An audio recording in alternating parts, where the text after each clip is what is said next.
Salut zusammen und herzlich willkommen zurück zu einer neuen Episode vom Unsafe Release, eurem Schweizer F1 Podcast mit euren Hosts, dem Kasel und dem Schubs. Ja, in der heutigen Episode reden wir über den Brasilien Grand Prix und über den Vegas Grand Prix, über die Disqualifikation von beiden McLaren-Fahrern sowie auch Adrian Newey, der der neue Teamchef ab 2026 für Aston Martin wird. Klassisch schweifen wir natürlich auch wieder ab in dieser Episode, darum lehnt euch zurück und genießt den Podcast heute hier mit uns zwei. Und falls ihr es noch nicht gemacht habt, dann tut doch gerne unseren Podcast noch bewerten, tut ihn gerne mit euren Kollegen, Familie teilen, so würdet ihr uns sehr unterstützen. Und jetzt wünschen wir euch viel Spaß und eine gute Unterhaltung. So, dann legen wir also los mit der heutigen Episode vom Unsafe Release. Wir starten in Sao Paulo in Brasilien und dort haben wir einen Wahnsinns-Sprint erleben können, wo die WM noch dazu mal schon ein bisschen entschieden hat. Also, wir haben ja ein bisschen gesehen, dass ja auch der Piastri ein bisschen gestruggelt hat in den letzten paar Wochen und Monaten in der Formel 1-Welt und das hat sich jetzt eigentlich auch ein bisschen in Brasilien weitergezogen. Und der Sprint ist losgegangen. Es hat ja geregnet, also die Strecke war schon noch nass oder feucht, respektive einfach an gewissen Stellen. Viel war aber auch abgetrocknet inzwischen. Und dann nachher ist es losgegangen. Und ja, das Chaos ist eigentlich dann auch losgegangen.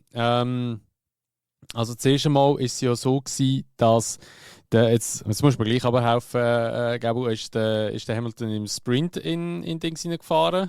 Oder ist das im Hauptrennen gewesen? Nein, das ist im Hauptrennen. Im Sprint hat er P7 gemacht am Ende. P7 gemacht, okay, gut.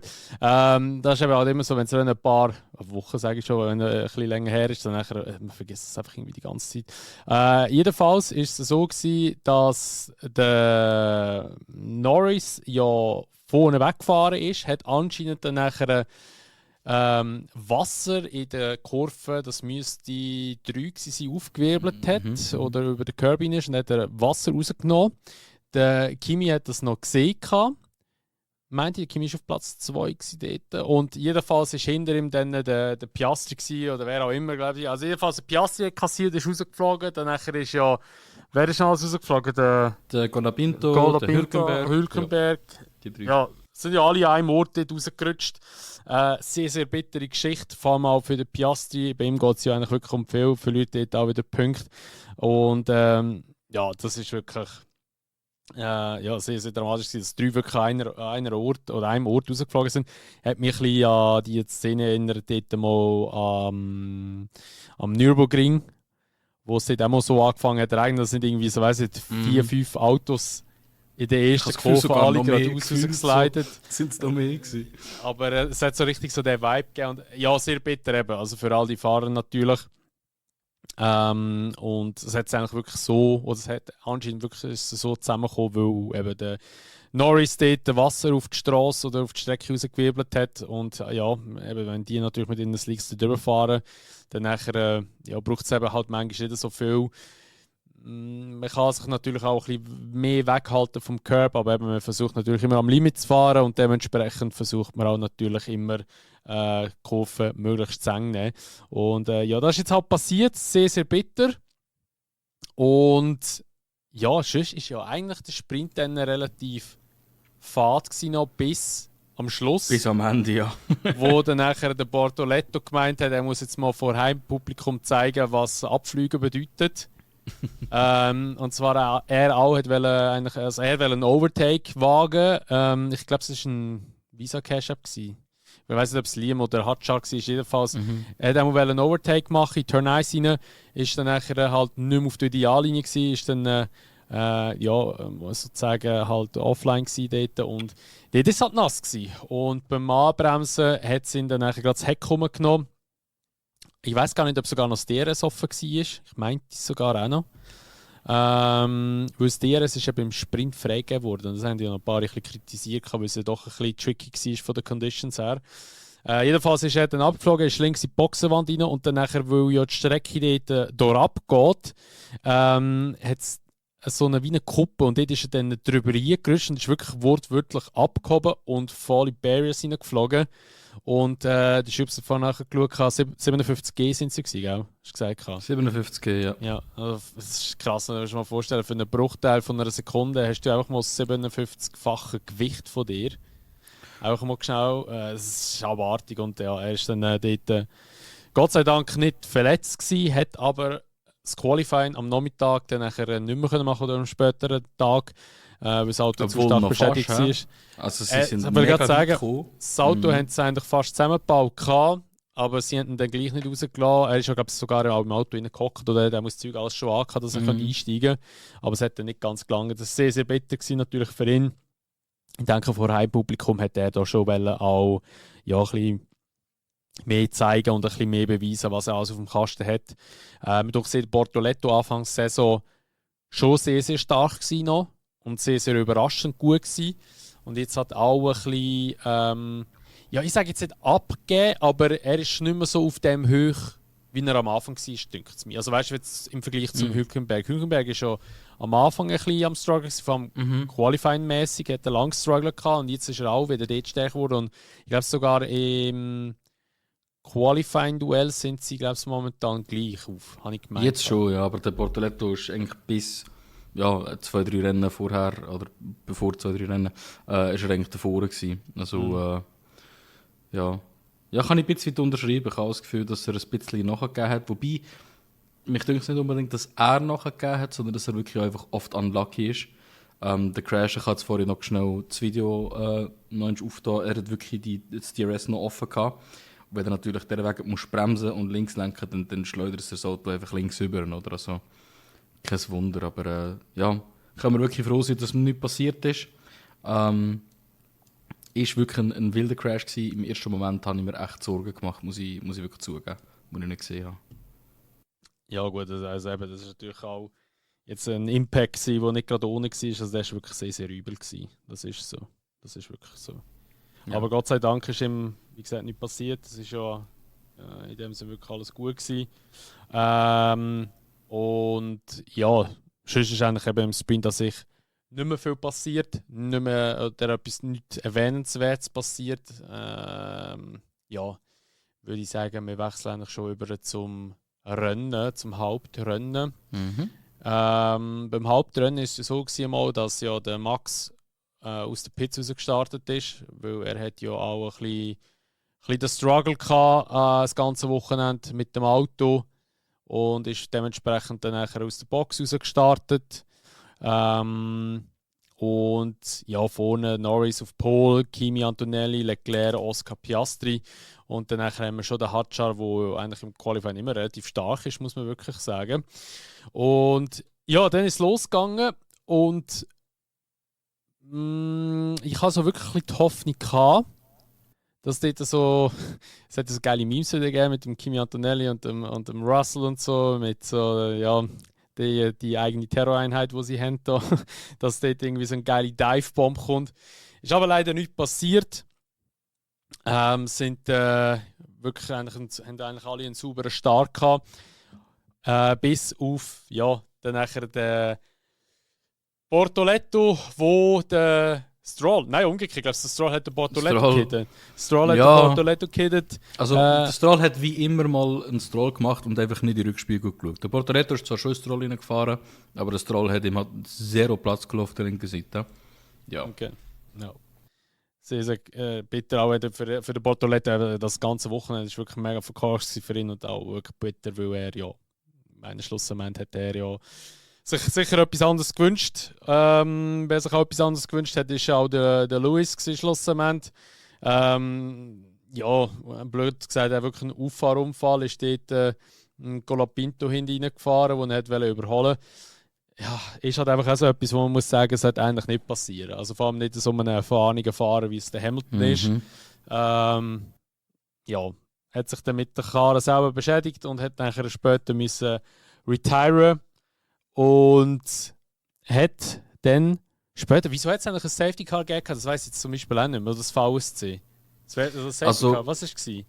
Du bist tatsächlich ein bisschen am Vorgreifen, weil es hat auch schon zum Start, wir haben zwar nicht den Talib Antonelli gehabt, Wir haben aber eigentlich haben wir schon den Talib Antonelli gehabt, weil er hat ja den Piastri getauscht und der Piastri hat den Leclerc getauscht.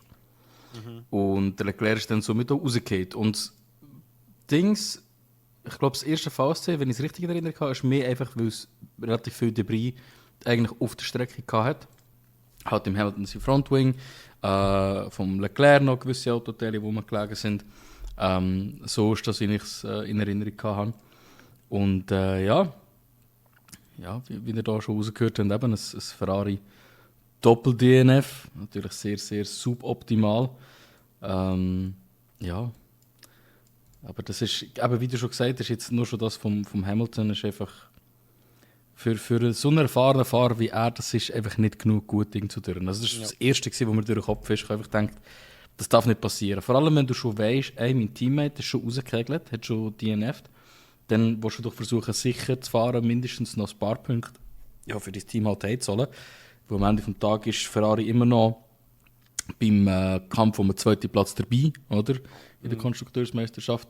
Und somit haben Ferrari innerhalb von der ersten paar Runden ein Doppel-DNF gehabt. Wirklich, wirklich schade. Ja, sehr, sehr bitter. Also, dem Crash eigentlich vom Kimi Antonelli und dem vom Piastri Leclerc, der ja dann eben darunter gelitten hat. Der Piastri hat eine Strafe bekommen dort. 10 Sekunden Strafe. Ja. Glaubst du, ist die fair gewesen? Glaubst du, ist das angemessen gewesen? Überhaupt nicht. Also hinten und vorne nicht. Das Ding ist halt, sie sind einfach ganz klar nach Regulations gegangen. Und das passiert, oder? Die Fahrer haben halt eine klare Weisung wollen. Jetzt die klare Weisung wird halt einfach wirklich am Buch genommen, so wie es geschrieben ist. Und dann passieren genau so Entscheidungen. Und ich bin überhaupt nicht d'accord mit diesen 10 Sekunden. Wenn, dann im Antonelli noch, wo er ist rein-dive-bombt irgendwo durch, aber nicht beim Piastri. Also finde ich gar nicht fair. Ja, also ich finde eben auch, dass das Ganze nicht so korrekt war. Also ich kann es verstehen, dass es den Strafe gibt und so, weil eben meine er hat jetzt schon nicht viel Platz gehabt dort, aber ich glaube, halt man muss halt einfach auch ein bisschen noch, vielleicht ein bisschen im Hinterkopf haben, wieso dass er so fährt. Eben bei ihm geht es ja ein bisschen um mehr noch. Es war schon mutig gewesen, aber ja, ich finde jetzt halt 10 Sekunden ist schon hart, finde ich jetzt. Schon hart auch, aber ja, es ist halt jetzt mal so. Ich frage mich halt, was hätte er machen in dieser Situation. Er hat ja gleich noch den Schal rechts von sich gehabt. Und viel mehr kannst du nicht reagieren. Gut, wenn der Charles ja nicht da gewesen wäre, wäre ja der Kimi hat sich weggedreht. Weil so wie der dort reingekommen ist. Das ist so, ja. Aber das ist so. Ja, es ist halt bitter für den Charles, oder? Weil er halt natürlich dann nachher wieder so einen Crash hatte und respektive einen DNF hatte. Und es ist alles andere als schön für ihn natürlich und auch für Ferrari allgemein wirklich wieder ein sehr, sehr schweres Wochenende. Und eben auch der Piastri, eben. Ich weiß auch nicht, irgendwie finde ich halt einfach, er hat seitdem, dass dort Baku hat er einfach so hart abgegeben, finde ich. Ich habe das Gefühl, er ist ja mega weit vor im Lead gewesen. Also gegenüber Verstappen sind es 104 Punkte gewesen, gegenüber Norris 69 oder so. Irgendwann ist mal. Ja, irgendwie so, Er hat so viele Punkte voraus gehabt. Und dann hat er sich wahrscheinlich irgendwann gedacht, hey, ich kann langsam ein bisschen runterfahren. Oder eben, das habe ich ja auch schon im letzten oder im vorletzten Podcast gesagt, die Entscheidung mit Setup, beziehungsweise Upgrade, wo kein Upgrade ist, wo einfach anscheinend das Fahrverhalten soll ein bisschen einfacher machen. Wo ja der Norris zugesagt hat, er will das haben, der Piastri gesagt hat, nein, er will das nicht haben. Er ist zufrieden mit dem Auto für seinen Fahrstil. Und ich habe das Gefühl, dass wirklich das vielleicht ihm irgendwie auch im Kopf innen spielt. Und jetzt definitiv einfach der Championship-Pressure ihm zu viel geworden ist. Weil man muss halt schon auch sehen, das sind verdammt lange Kalender, die wir jetzt haben, Rennkalender. Und wenn du die Zeit zurückdrehen irgendwie 3-4 Jahre, dann hättest du effektiv den Piastri schon als Weltmeister gehabt, weil der Rennkalender nur 21 Rennen gewesen wäre, anstatt 24. Ja, dann hat er es gerade noch so knapp geschafft. Und ich glaube schon, dass natürlich ein Verstappen sowieso einen riesen Vorteil hat, weil er jetzt halt 4-mal nacheinander eigentlich dort lange Rennkalender gewonnen hat. Und der Norris halt auch, der ist, was ist sein 7. Jahr, sein 8. Jahr, glaubst du? Ich glaube 7. Jahr. Ja. Wenn es mich nicht täuscht. Ja. Und die Erfahrung, würde ich jetzt sagen, zahlt sich halt effektiv aus, weil das ist das, was wir auch schon die ganze Zeit gesagt haben. Hey, der Piastri ist gleich schnell wie der Norris. Ja, das stimmt vielleicht, aber der Norris hat effektiv halt noch eigentlich das Doppelte an Seasons mehr als der Piastri. Oder ein bisschen mehr als das Doppelte, so muss man sagen, wenn man es genau anschaut. Und dementsprechend habe ich das Gefühl, das merkt man jetzt. Oder der Piastri ist sich gewohnt, so lange Seasons zu haben. Der Norris ist sich gewohnt, so lange Seasons zu haben. Und der Piastri crumbled jetzt einfach wirklich unter der Pressure und man sieht es. Also, er macht dumme Fehler, er ist zu aggressiv und er fängt jetzt sogar auch an, effektiv in das reinzukaufen, dass McLaren den Norris lieber hat und den Norris unterstützt. Er hat so einen Post, da greife ich jetzt vor, aber kurz vor dem Las Vegas-Rennen hat er so einen Post repostet für etwa 7 Stunden. Wo es halt darum gegangen ist, dass der Norris bevorzugt wird von McLaren. Und ja, also vielleicht kauft er jetzt langsam wirklich das Ganze drin. Wir wissen ja alle nicht, was hinter der Tür passiert. Aber so oder so habe ich das Gefühl, sind mehr seine eigenen Fehler, die ihn an die Punkte bringen, dass er nachher so schlecht dran ist jedes Wochenende. Und wie du sagst, Baku ist fast jedes Wochenende schlecht. Also Baku ist wirklich jedes Wochenende schlecht, das ist ja so. Also ich finde, er hat sehr, sehr stark abgegeben. Ich meine, ich habe immer gesagt, ich finde jetzt nicht, dass ein Norris die WM verdient hat, so wie er gefahren ist vom Anfangsjahr, weil der Piastri einfach so dominant war teilweise. Jetzt muss ich hankerum wieder sagen, also jetzt gegen Ende Season ist der Norris definitiv der bessere Fahrer. Weil ich finde, der Piastri macht im Moment einfach zu viele Fehler. Ich weiß nicht, ob es einfach am Druck liegt und wir haben ja schon ein paar Mal über das geredet. Ich finde einfach, dass er sehr, sehr abgegeben hat. Und muss auch ehrlich sagen, ich finde jetzt nicht, dass er irgendwie Championship gross verdient hätte. Also, in meinen Augen, oder? Ja, also er müsste noch mal etwas machen, oder? Weil der Norris hat jetzt noch mal etwas gemacht und beweist, oder? Man ist immer nur so gut wie sein letztes Rennen, sagt man immer so schön. Und ich glaube, das trifft da ganz gut zu, weil der Norris, der hat am Anfang gut gefahren, in der Mitte scheiße, jetzt geht er wieder Vollgas und er schaut nicht mehr zurück, oder? Und das gibt ihm die Championship schlussendlich. Mal schauen, was passiert noch, klar. Aber 24 Punkte, noch 2 Rennen, das ist nicht einfach. Für weder Verstappen noch Piastri ist das einfach zum Einholen. Ja, das ist so. Das ist definitiv so. Ja, dann nachher ist, was ist noch alles passiert im Rennen? Der Max mit einer riesen Vorfahrt, also der hat mal alle vorgeführt. Der Grund, wieso er aus der Pits rausgefahren ist, ist auch, weil der Setup angepasst hat und der hat ja dann gerade im gleichen Zug noch einen neuen Motor einbauen lassen. Sorry fürs Dreischnorren, hast du das Video gesehen vom Ocon seiner Perspektive? Aus der Pit-Ausfahrt? Wie er Gutzi gegeben hat dort. Wie er einfach nach der ersten, oder beziehungsweise schon beim Rausfahren den Verstappen fast nicht mehr gesehen hat. Ja, das ist so genial. Der hat wirklich Gas gegeben, der ist mit Knallgas gefahren. Also, er hat ja einen neuen Motor noch reingetan, weil er aus der Pits gestartet ist. Dann nachher hat er sich das gönnen können, weil er nachher keine Penalty bekommen, respektive, die ist gestrichen worden. Also, er hat sie bekommen, aber hat sie in dem Sinne abgesetzt, weil er aus der Pits rausgestartet ist. Und bei McLaren hat das ein bisschen für, sage ich mal, saures Aufstoßen gesorgt, weil wir hätten dann einfach halt gesagt, also, liegt das dann noch in der Budget Cap drin, so ein weiterer Motor? Weil es heisst, wenn man einen Motor wechseln für eine Zuverlässigkeit oder ein Zuverlässigkeitsproblem hat, sei es legitim, dann dürfen wir das, ohne dass das Budget Cap betroffen wird davon. Aber das ist ja jetzt rein nur ein Performance-Wechsel gewesen, was wiederum eigentlich nicht in der Budget Cap drin wäre. Und das wird jetzt eben ein bisschen spannend, ob das dann nachher könnte zur Folge haben, dass vielleicht Budget Cap an der Limite ist. Oder vielleicht schon darüber raus ist bei Red Bull, wir wissen es ja nicht. Aber das einfach mal so am Rand erwähnt. Also es könnte sein, dass wir vielleicht einmal in einem Jahr da hocken und dann nachher gibt es eine Diskussion darüber, ob es Red Bull Budget Cap überschritten hat letztes Jahr oder nicht. Also, ich hoffe es nicht.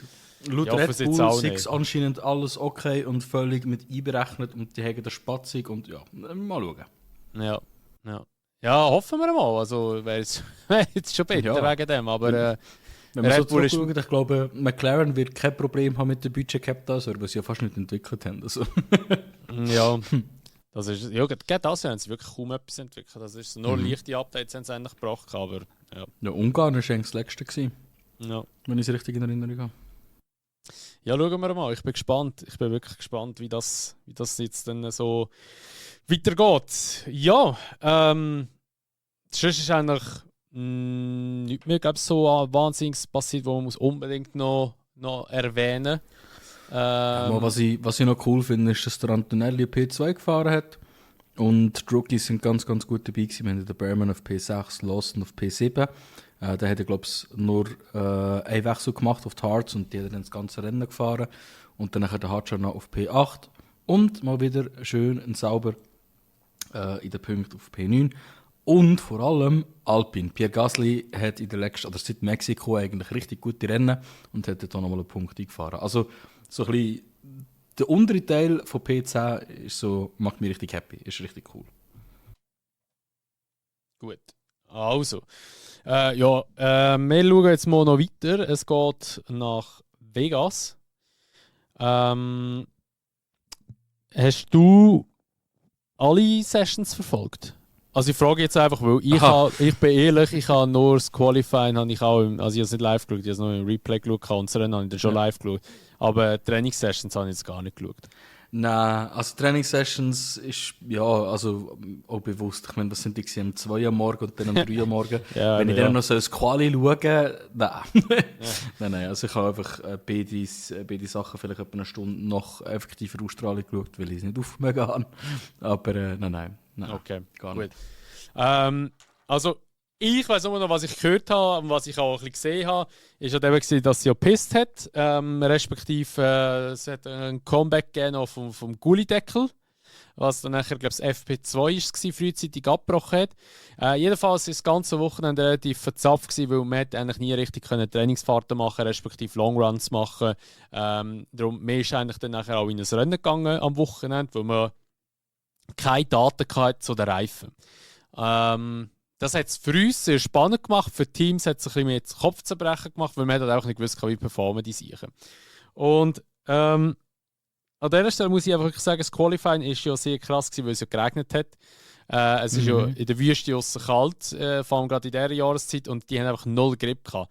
Aber man muss dicke Props an die Fahrer geben, es hat nie einen Red Flag gegeben. Und das ist crazy. Für das, dass eigentlich unter solchen Bedingungen, dass es gerne mal schießt und dass es gerne mal eigentlich einen Red Flag gibt. Aber es hat nie etwas gegeben. Und das Der ist eigentlich einzige schon... Crash war der Albon, oder? Ja, also der Berman ist ja auch noch in die Bande rein, aber der ist ja so spitz trainiert, dass er gerade wieder zurückgespickt hat. Aber ist so geil. in der Wiederholung hat er einfach... In der Wiederholung hat einfach die Hände oben. Also, es macht nichts, weißt du? So in dem Stil. Am Schleifen. So. Ja. Und dann einfach in die Bande rein. Richtig krass. Und ja, das ist schon sehr, sehr, sehr, sehr spannend gewesen, das also im Nachhinein zum Schauen. Ich denke, auch live wäre es sicher krass gewesen. Jedenfalls muss man es aber auch wirklich so erwähnen, Norris hat wirklich eine gute Lap hergeballert, muss man auch sagen. Ferrari bitter mit Hamilton auf dem letzten Platz. Nicht einmal irgendwie, weil er einen Fehler gemacht hat, sondern weil er einfach langsam war. Klar, er hat einen Yellow Flag vor sich, den er auch gelüpft hat. Aber es darf nicht wegen einer Yellow Flag ja, eben, also. Genau. Darum sage ich, es ist ja, wieder mal ein bisschen so bitter gewesen, was das anbelangt. Und ja, sonst muss ich wirklich sagen, es war recht unterhaltsam gewesen, das Qualifying nachzuschauen. Und das Rennen an sich ist auch spannend gewesen, eben halt wegen der Thematik, noch wegen den Reifen. Und der Start war einfach auch geil gewesen. Den Start habe ich gefühlt, also der Start war genial gewesen. Wie der Norris gemeint hat, er macht jetzt einen Verstappen-Move. Und dann nachher hat sich selber ins Ausgeschossen. Was ich richtig, richtig geil finde an dem, der Rennstart hat jetzt in Las Vegas schon ein paar Kurven vor dem eigentlichen Rennstart angefangen. Nämlich, ich habe das schon während dem Schauen so gedacht, hey, Mann, ist der Verstappen weit hinten, habe ich mir gedacht. Und ich so, der macht das noch geil, der tut jetzt richtig mit dem Norris spielen. Und ich habe jetzt tatsächlich heute auch noch, bin ich Dings schauen von der Runde eigentlich. Und der Norris hat mehrere Mal gesagt, ey, der Verstappen, der ist mehr als 10 Autolängen hinter mir. Der muss Gas geben. Der ist viel zu weit hinten. Hä? Was macht er so weit hinten? Immer wieder hat er das so gesagt.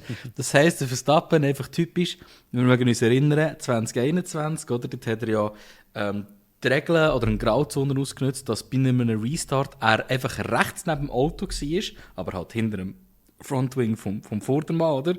Und jetzt hat er wieder mal so ein bisschen Grauzonen ausgenutzt, weil ich habe das Gefühl, die 10 Autolängen, die werden nicht super strikt gemessen. Hat einfach mit dem Vordermann seinen Kopf spielen. Und ja, also ich sage jetzt nicht, wegen dem hat Norris das gemacht, was er gemacht hat, aber hat sicher auch einen Einfluss gehabt, dass er einen Nervösen können machen so weit. Ja, das war schon geil gewesen. Also,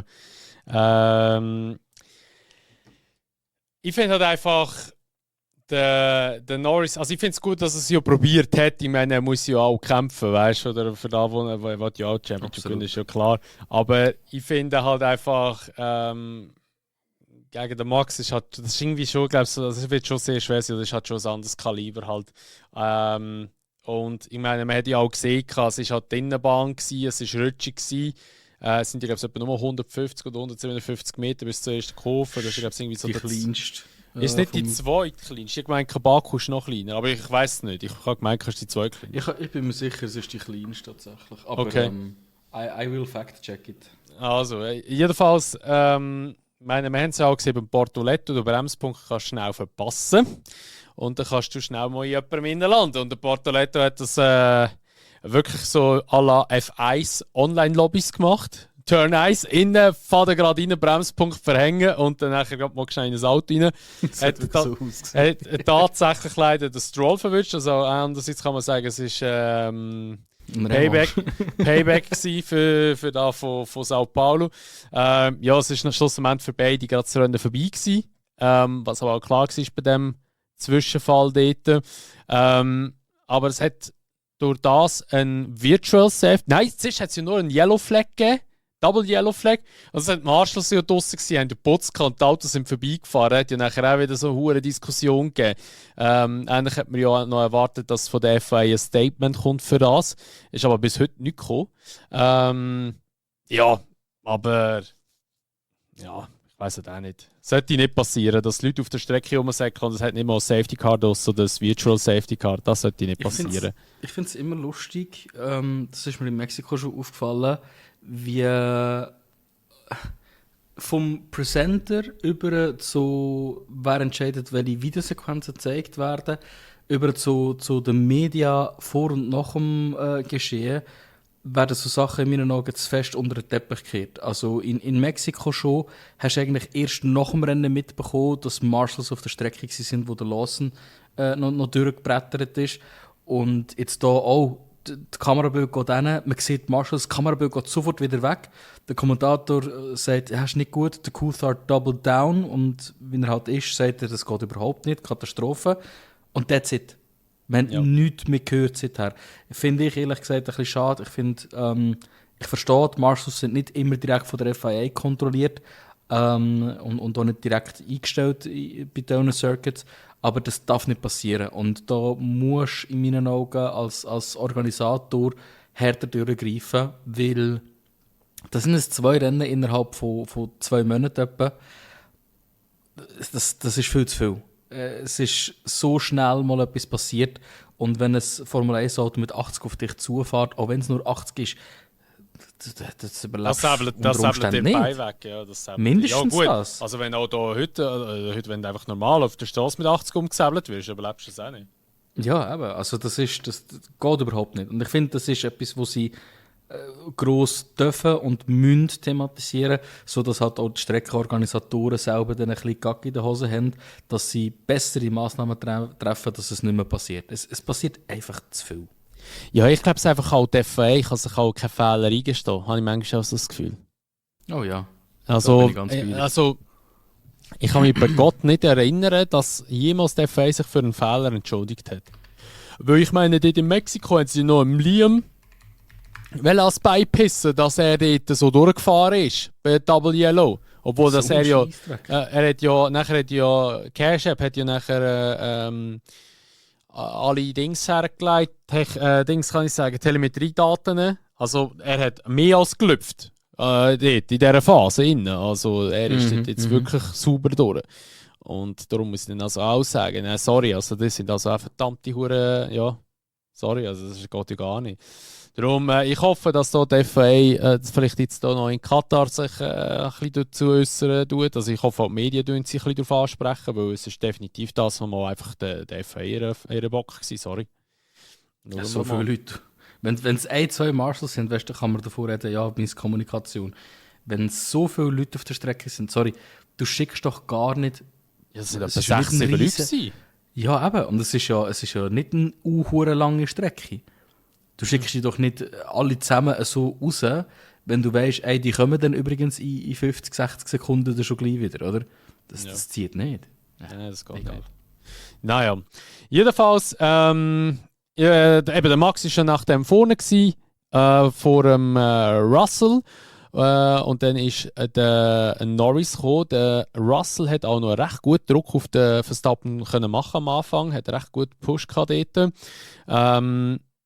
Der Norris hat dort ein Weile lang ein bisschen abgerissen, aber man kennt das ja gerne mal von den McLarens, dass die am Anfang vom Rennen eher ein bisschen langsamer sind, kann man fast so sagen, und dann nachher ein bisschen wie Geschwindigkeit aufbauen. Also wahrscheinlich einfach, bis sie halt mal den Reifen richtig im Temperaturfenster drin haben oder weiss ich was.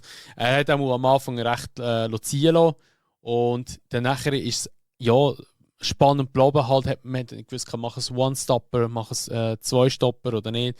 Der Hamilton hinten hat ja auch noch recht gut profitiert von dem Chaos am Start, hat ja recht viele Positionen gut gemacht, eben so an der Kimi Antonelli, wo ja auch weit hinten gestartet ist. Da. Und beim Kimi haben sie ja recht eine wilde Strategie angewendet. Sie sind auf Soft los und sie, glaube in Runde 3 oder 4 reingekommen, sind auf Harz und erst fertig gefahren mit dem. Und das ist, glaube ich, so eine der besten Strategien, die du hast auswählen an diesem Wochenende, weil der hat ja brutal weit vorgespielt mit dem. Und der Hamilton wäre wahrscheinlich, könnte man sagen, auch weit vorgekommen in diesem Rennen, wenn Ferrari nicht abgehackt hätte mit der Strategie. Weil dort muss man schon sagen, wenn sie vielleicht auch eine andere Strategie gewählt hätten, wäre er auch weiter vorgekommen. Er ist ja schlussendlich dann auf P8 gelandet.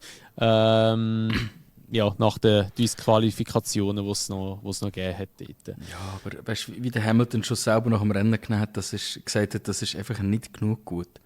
Das Ja. Ist, aber wenn du siehst, der Antonelli ist ja schliesslich auch P17 gestartet und der ist aufs Podium gekommen. Und der Hamilton hat genau die gleiche Strategie können durchziehen. Und Ferrari hat Daten gehabt von anderen Fahrern, die halt schon mit dem Reifen gefahren sind. Also für mich, oder da kannst du noch so den Hamilton auch anschwärzen, dass er nicht mehr auf dem Level ist wie früher. Das ist halt doch auch einfach ein fehlerhafter Strategieentscheid, wo ihm den Platz gegeben hat, den er schlussendlich bekommen hat. Ja. Ja, es ist halt einfach sehr, sehr bitter, weil ich meine, wenn ich jetzt auch wieder den Charles anschaue, der ist schon schnell auch gewesen mit seinem Ferrari. Weißt du, also ich meine, der hat ja am Anfang ist er, glaube ich, hat er ein bisschen Mühe gehabt, aber nachher plötzlich so im Verlauf, sagen wir so knapp nach dem ersten Drittel vom Rennen, hat er plötzlich verdammte Aufholjagd hergeballert und ist plötzlich sehr schnell geworden. Er ist auf P4 gelandet dort, also auch nach den Disqualifikationen. Also ist ja eigentlich P6 immer noch weit hinten, aber ich meine, Leclerc ist ja auch nicht so wahnsinnig gut gewesen am Start oder hat auch ein schlechtes Qualifying gehabt dort. Was ich aber richtig schade finde, ist zum Beispiel auch, der Sainz ist ja im Qualifying Platz 3 geworden. Er ist ja weit vorne gestartet, aber der ist im ganzen Rennen ist der so untergegangen.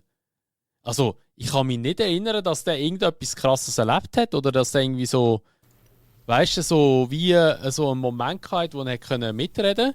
Er ist dann einfach hintergespielt worden auf Platz 5 nach der Disqualifikation. Und das ist ja auch irgendwie so ein bisschen schade, weil ich glaube, Williams hat dort eine Strecke gehabt, die ihnen eigentlich schon besser gelegen wäre. Also ich glaube, auch der James Vowles hat noch gesagt in einem Interview, ja, Vegas wird so ziemlich die letzte Strecke sein, wo wir noch etwas gross reissen können, weil die liegt innen noch. Und nachher wird es wahrscheinlich eher schwieriger. Ja, habe ich ein bisschen schade gefunden. Also das Sainz hätte ich schon gerne noch irgendwie ein bisschen weiter vorne gesehen oder so. Hätte ich schon geil gefunden, aber ja, ich meine, für Williams P5 sind auch gute Punkte. Ich meinte aber, jetzt muss ich aber schnell kurz spicken, ich meinte aber, bei ihnen selber, in der Teamwertung geht es eben um nichts mehr, weil Racing Points, ja, die können ja, schon... Sie sind relativ weit vorne, also ist unwahrscheinlich. Racing Points, sage ich. Racing Bulls, die sind, was sind die?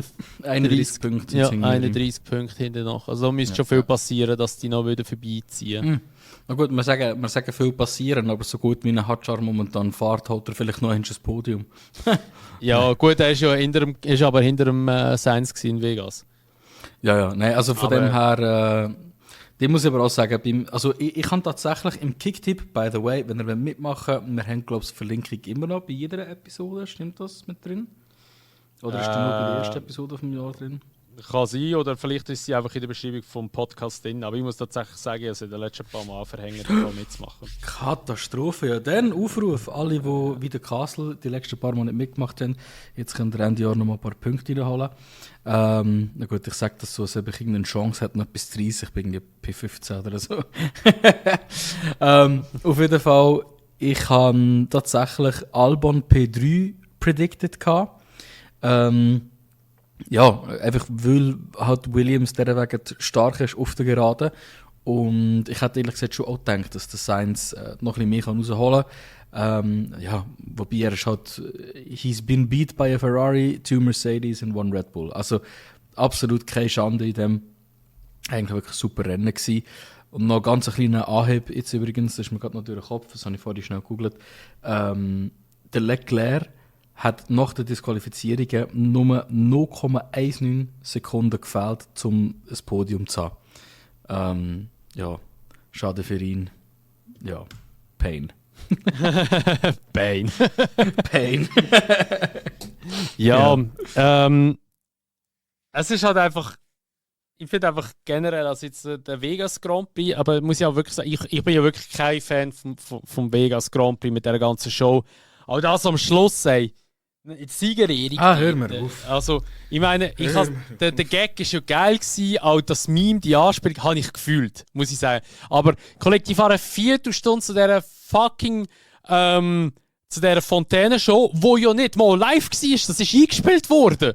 Das hat mich so gefickt, wo ich das gesehen habe. live gewesen, Alter. Ich hab gedacht so, Alter, was geben dir einfach alle, Mann? What the fuck, Mann? Ey, da bin ich so ins Loch gefallen. Und dann nachher, da steht der Mickey Mouse so am rumzappeln und weiss nicht was. Und hast du gesehen, er hat einen mit ChatGPT und weiss nicht was, hat er ein Bild gemacht, wie der Christian Horner in dem Kostüm ist. Ey, ja. Ich hab so einen Lachflash geschoben, Mann. Ja, das habe ich auch gesehen. Also ich muss wirklich sagen, so fest wie ich die ganze Entwicklung von Social Media, Formel 1 und Netflix, alles drum und dran hasse, also wirklich, ich hasse es wirklich. Das ist, wie alles, weißt du, immer so in den Medien großgezogen wird und eben so die Fanboys und Erfolgsfans, wo alles geht, weißt du. Wirklich, ich mag das einfach nicht mehr sehen, so, es ist wirklich manchmal zum Kotzen, aber die fucking Memes von der F1 teilweise, Alter, die sind so geil, die holen mich einfach so, aber es trifft einfach so hart meinen Humor teilweise, das ist nicht normal. Und für das feierst du dann wiederum, aber alles andere ist einfach manchmal wirklich Trash, man, da wünsche ich mir einfach Formel 1 von 20 Jahren zurück, man. Aber egal, ja, anderes Thema. Es ist einfach too much irgendwo durch. Ja. Also ich stimme dir einfach zu, ich meine, eben, das mit dem Fahren, dass es unbedingt vor dem Bellagio muss sein, das verstehe ich auch noch. Aber wieso muss jedes Mal irgendeine bekannte Persönlichkeit Interviews mitführen und so? Stellt mir einfach den Martin Brundle an, ich bin völlig happy mit dem. Aber gell, jetzt mal ohne Scheiß. Was ist das für einer gewesen, der neben dem Kult hat? Irgendwie so ein Hollywood-Star? Noch nie gesehen oder so in einem Film? Bin ich ganz ehrlich. Aber look, lieber er als letztes Jahr der fucking Terry Crews, Mann. Das ist so peinlich gewesen, weil man einfach gecheckt hat, der hat keine Ahnung von dem Ganzen. Ja. Aber ich habe es geil gefunden. Im Kult hat sein scheiß Scottish Accent, Mann. Was der für Wörter teilweise rausgeballert hat. Also, wie er es einfach betont hat. Ich habe nicht mehr ab dem Interview. Also ich bin mittlerweile umgestiegen. Also, ich wollte einfach immer in der Coverage wollte ich mindestens ein Formel-1-Fahrer dabei haben, wo mir etwas sagt. Das heisst, ich schaue die Main-Coverage von Sky schaue ich nur noch, wenn entweder der Martin Brundle dabei ist, ich liebe ihn, oder der, nicht der Carter Kane, wie heißt der andere? Der Chandok, der Karun Chandok. Weil dann hast du ein bisschen Insights von einem Fahrer, der selber auch in der Formel 1 war und so weiter und so fort. Das finde ich super. Aber im Formel 1 Coverage hast du das meistens nicht mehr, die normale Sky Coverage. Und der Crofty geht mir oft auf den Sack. Wegen dem schaue ich die ganze Zeit, seit den letzten 6-7 Rennen, schaue ich eigentlich nur eine F1 TV Coverage. Und dort ist fast immer der Coulthard dabei, der Jolyon Palmer und der Ex-Formel 2-Kommentator, den ich auch sehr, sehr cool finde. Und da muss ich echt sagen, also im Coulthard und Palmer ist richtig eine geile Kombi zum Zulassen. Also wirklich kann ich wärmstens empfehlen, wenn ihr irgendwie auch die Schnauze voll habt vom Crofty oder so, zieht euch das mal rein. Das ist echt noch cool. Ja, Coulthard allgemein ein sehr, sehr sympathischer Typ.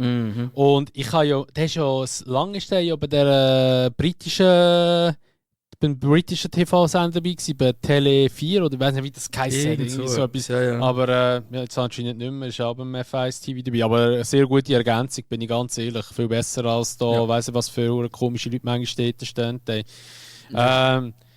Jedenfalls, ja, der Max hat das Rennen gewonnen, noch so erwähnt. Ja. Und Norris Platz 2 und der Russell auf Platz 3. Ja, was ich richtig geil gefunden habe dort beim Norris, wo er gesagt hat, so, dass die ist Turn 1, hat er ja gesagt, was hat er gesagt? Nicht messed up, der hat gesagt, fucked up oder so irgendetwas hat er gesagt.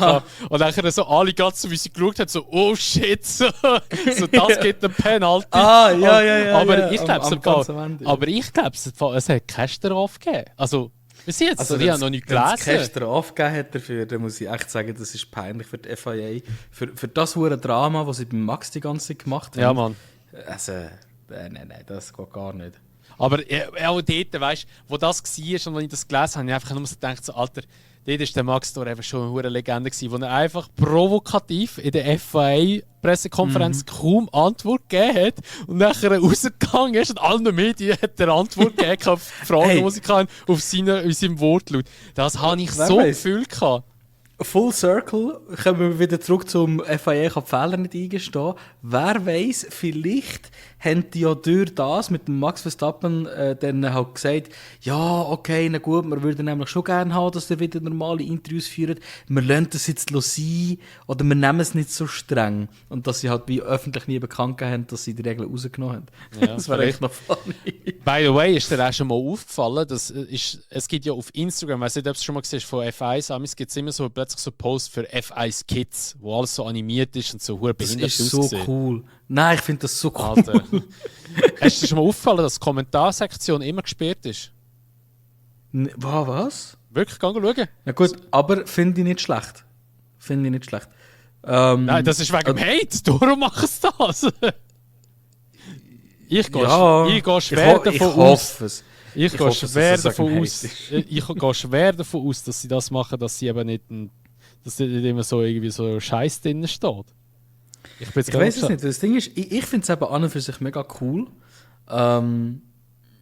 Ich weiß nicht, also das ist ja wirklich eine ganze Live-Coverage, wo dann Kinder halt kommentieren. Hashtag Kinderarbeit, geil.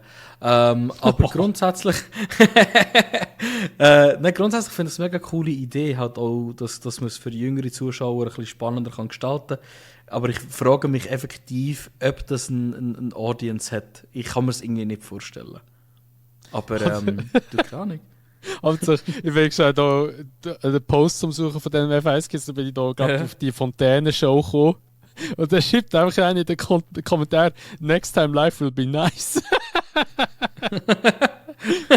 Oh Mann. Aber ich finde jetzt kein Dings mehr, also kein so einen Post. Aber eben, ich weiss nur, dass es gibt immer wieder so die Videos und so, und jetzt ist immer die Kommentarsektion ist immer ausgeschaltet. Aber ja. Ja, anyway, jedenfalls kommen wir jetzt endlich eben zum Hauptthema vom Las Vegas Grand Prix. Es hat nach dem Rennen hat's plötzlich ist der Joe Bauer, oder Joe Bauer, wie heißt der? Joe Bauer heisst er. Ist plötzlich bei der McLaren Garage auftaucht und das ist immer ein schlechtes Zeichen, wenn der plötzlich auf der Matte steht in einer Garage. Ja. Und zwar haben sie dann eben festgestellt, dass der Unterboden, der Plank unten, ein bisschen mehr abgefahren ist als er sollte. Der ist ja 9 oder 10 mm. 10 mm. 0,9 mm. 0,9 mm. Nein, 9 mm. 9 mm, ja, Entschuldigung. Und er darf nur einen Millimeter abschleifen über das ganze Wochenende, respektive Qualifying weg bis zum Ende des Rennen. Und wenn du drüber bist, egal wie viel, 0,001 wie viel, bist du disqualifiziert. Weil, wenn er zu fest abgeschliffen ist ja das ein Zeichen, dass das Auto tiefer ist oder zu tief in Anführungszeichen ist. Und je tiefer du das Auto hast, desto mehr Performance hast im Auto, weil es ja Grounding Area ist und sich die halt am Boden saugen und dann hast du halt einfach höhere Kurvengeschwindigkeit wegen dem. Schnell zum Fakten reinschießen. Norris 8,88 mm gemessen und Piastri 8,98 mm gemessen. Einfach, dass das schnell gesagt ist. Ja, also bei Piastri war es ja ein bisschen mehr, wo ja abgeschliffen war. Ja. Genau. Stimmt, hinten, ja. Hinten war es mehr. Also sie haben ja 2 Orte gemessen, vorne und hinten, genau. Jedenfalls ist das auch nachher grundsätzlich auch eine Erklärung, wieso dass der Norris in den letzten 2 Runden einfach plötzlich so ultra langsam wurde. Es hat jetzt zuerst geheißen, man hat sich gebunkert, es ist wahrscheinlich zu wenig Benzin im Auto drin und musste extrem Lift and Coast machen. Nachher haben sie gesagt, bremsen.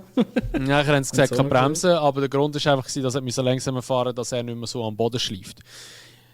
Ich finde es einfach halt, also jetzt, wieso ist das passiert? Grundsätzlich kann man davon ausgehen, dass McLaren hat einfach gesagt hat, ey, okay, wir müssen ein aggressives Setup haben, wegen Verstappen. Und Vegas ist nicht so unsere Strecke und darum haben sie wahrscheinlich das Auto einfach zu tief eingestellt und hat zu viel abgeschliffen. Jetzt rein theoretisch hätte das eigentlich müssen einer bei der McLaren Heinis Garage, Ingenieure, wer auch immer, hat das müssen eigentlich, also einer von den Daten hat das müssen eigentlich feststellen und das melden und man hätte frühzeitig da eingreifen. Weil die Platten sind mit Sensor ausgestattet, also die wissen genau, wie viel das schon abgeschliffen wurde und wie viel das noch übrig ist. Und ich frage mich einfach, wieso McLaren nicht eingegriffen haben, weil sie haben etwa 15 Runden vor Schluss haben sie im Norris nochmal gesagt, hey, jetzt go for it, hol dir den Verstappen, bist schneller. Aber sie haben dann nachher gleich ihn da eigentlich weiterfahren lassen und haben ja eigentlich die Disqualifikation voll auf sich genommen. Also mäßig so, entweder klappt es oder es klappt jetzt nicht mit dem Unterboden. Weil wenn er frühzeitig vielleicht das schon ein bisschen gemanagt hätte mit dem Unterboden, also indem dass er vielleicht ein bisschen Speed rausgenommen hätte und vielleicht auch 2-3 Positionen verloren hätte, hätte er immer noch Punkte geholt und nicht in Disqualifikation und gar keine Punkte mehr geholt. Und dort muss man sagen, das ist schon ein Fehler von McLaren. Also man könnte meinen, McLaren will selber die WM spannend halten. Aber für uns ist es geil als Zuschauer. Wir haben jetzt nochmal eine spannende WM. Also wenn Katar in die Hose geht für McLaren, wird es richtig, richtig geil werden. Aber ja, ich finde es ein bisschen fraglich, muss ich ehrlich sagen. Also vor allem, dass es gerade bei beiden passiert, ist bitter. Aber ich finde es auch ein bisschen fraglich, dass da halt einfach nicht interveniert wurde. Sagt man das so? Interveniert, ja. Interveniert, irgendwie so etwas, genau. Also, das ist wie Konsistenz, genau. Konsistenz, ja genau. Das ist jetzt diese Konsistenz. genau. Also, schau, ich bin da wirklich ein bisschen auf deiner Seite, weil ich meine, nur weil man sagt, ey, mir ist egal, wenn einer von meinen Fahrer Championship, oder wenn beide meine Fahrer Championship nicht gewinnen, hauptsächlich kann ihnen einen fairen Fight können geben, finde ich das dann noch ein bisschen schwächer, wenn man, nachdem man jetzt die Konstrukteursmeisterschaft gewonnen hat, so ein bisschen vor davon einen Scheiß geben, ob die Fahrer jetzt gewinnen oder nicht. Ich sage nicht, dass es sich jetzt gerade so anfühlt. Ich meine, das ist ein Fehler, der passieren kann. Und ich habe dann nachher auch nochmal einen kleinen Senf zu der Messung überhaupt. Aber im Grundlegenden finde ich es einfach, wie du sagst, es ist zu schwach. Vor allem, es ist ein Doppel-Disqualified. Und das zeigt, dass sie einfach wirklich in meinen Augen auch fahrlässig gehandelt haben und ihren Fahrer nicht genug gesagt haben, hey, chillen da mal ein bisschen. Andererseits muss man auch sagen, egal wie genau man kann messen, eben, also 0,07 mm bis 0,12 mm, also das ist vorne, hinten beim Norris und 0,10 mm und 0,26 mm beim Piastri ist basically nichts. Also das ist zweimal ein umgekehrter Zehennagel oder so. Und von dem her, ja... Alter, urgrusig. ist urgrusig, ja. Wenn man sich so einen Vergleich nimmt. Oh mein Gott. Ja, aber der Zehennagel ist etwa so 0,1 mm. Von dem her würde das etwa passen. Hättest du auch Ja. ein Blatt Papier nehmen. Ja, das ist sicher dünner. Ja, Habe ich kann jetzt so das sein. Gefühl. Ja, kann schon sein, ja. Auf jeden Fall, nein, also... Nagel. Da musst du einfach als Team professioneller sein und dich gar nicht in so eine Lage bringen. Was mir aber auffällt, das ist ja eine Regulation, wo wir jetzt immer wie mehr haben. Und vor allem, es ist ja auch, glaube ich, eigentlich ursprünglich reingekommen oder verschärft worden zumindest, seit der Ground Effect Era und vor allem seitdem die Fahrer gesagt haben, ey, das ist nicht gesund mit dem Porpoising. Und wenn ich es richtig in Erinnerung habe, ist es doch wegen dem gekommen, oder nicht? Habe ich das richtig im Kopf? Das kann sein, ja. Auf jeden Fall, was mir seither auffällt, seitdem wir das haben, das ist jetzt 3-4 Jahre oder so, es sind oft Strecken mit extrem langen Geraden. Zum Beispiel der Russell, wo Belgien gewonnen hat. Das war das letzte Jahr, glaube ich, wo dann auch der Win aberkannt worden ist wegen dem. Ich frage mich, ob die FIA nicht mal anfangen schauen, ob man bei Strecken mit höherem Downforce-Level eine grössere Margin reinbauen will. Es ist ja die 9 mm auf jeder Strecke und ob man dann halt sagt, ey, bei Strecken mit höheren Downforce, das ist zum Beispiel dann auch Katar oder eben Belgien oder jetzt hier Las Vegas, wo ja auch sehr viel Highspeed ist, dass man dort halt sagt, ja gut, dort darf man bis 8,5 mm oder bis 8 mm. Weil ich weiss nicht, wie fest man das effektiv nachher kontrollieren zusätzlich. Weil ich denke mal, wenn jetzt der Norris und der Piastri hätten sollen so fahren, dass sie nicht disqualifiziert wären, hätten beide pro Runde 1 bis 2 Sekunden verloren. Und das ist ja dann irgendwo auch nicht der Spirit vom Sport. Du willst schon, dass sie pushen können, du willst schon, dass sie schnell fahren können. Aber ja, schlussendlich kann man dann auch einfach wieder sagen, die Regeln sind für alle gleich und alle anderen haben es auch geschafft. Ja. Verstappen hat es auch geschafft und es war schnell. Das ist so. Obwohl gesagt, aber sind nur die ersten 10 Autos kontrolliert worden. Aber das ist ja normal. Das ist das gleiche wie bei der Weight Bridge. Du hast bei der Weight Bridge auch irgendwie im Quali 6, 7 oder 8 Autos, die kontrolliert werden und nicht das ganze Feld, oder? Ja, das ist, es ist halt einfach ein Zufallprinzip, blöd gesagt. Genau. Manchmal kommst du durch, manchmal nicht. Ja.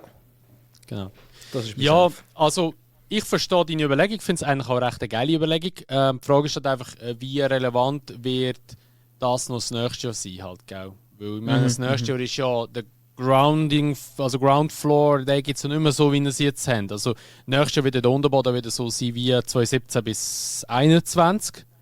Und die Aerodynamik geht ja mehr oben über das Auto rein wieder. Also sie geht ja eigentlich wieder zurück, wie es vorher war. Richtig dumm, aber egal. Ja, okay. Weil sie haben ja Ja, gemacht, aber weißt du, jetzt ist ja der Motor, der das ausgleicht, weißt du? ja, aber dann heisst es dann, Dirtier. Also, man hat ja auch gesagt, jetzt ist viel besser mit der Dirtier, es ist ein neues Racing. Ja, mega, man sieht es.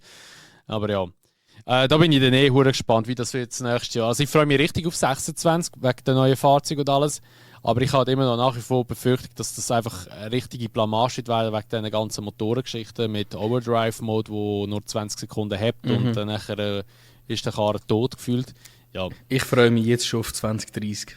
Es ist auch. traurig, aber weißt, ich meine, auch das Mindset ist ganz anders, weil ich mag mich ganz klar erinnern, wir haben ja dann auch schon Podcasts gemacht, wir haben viel eine grössere Vorfreude gehabt, wo das andere Regelwerk gekommen ist. Also meinst du Also jetzt. 22 Regelwerk? 22. Ja, dort haben wir viel mehr Freude dran gehabt und viel mehr spekuliert. Jetzt ist es so, ja, okay. Es verändert sich hure viel, weißt du? Es ist komplett ein neues Auto ab nächstes Jahr. Aber wir freuen uns beide eigentlich gar nicht drauf. Ja, weißt du, ich sage halt einfach, das Auto an sich, das Chassis, das sie haben und alles. Und also auch die Active Aero-Scheiße, die sie verbaut haben. das ist eigentlich nicht einmal so dumm. Es ist okay, es ist gut. Ja, was schon cool einfach, irgendwo durch. was mein grösstes Problem ist, ist einfach der Motor, den sie verbauen. Und dass du halt einfach, für mich ist halt einfach Formel 1 immer 1,5 Stunden immer, also in einem Rennen 1,5 Stunden immer an der Limite sein oder einfach halt maximal performen. Und jetzt cruisen die blöd gesagt einfach dann pro Runde, sagen wir mal, die Runde 1 Minute 20 geht, jetzt so wie in Monaco, cruisen die eine Minute und 20 Sekunden sind es unter Vollbelastung. Es ist jetzt basically ein 1,5-stündiges Endurance-Rennen. Ja, und das finde ich halt einfach hure schade. Ich finde es ist nicht Formel 1 würdig in meinen Augen oder halt einfach so, wie ich die Formel 1 kenne.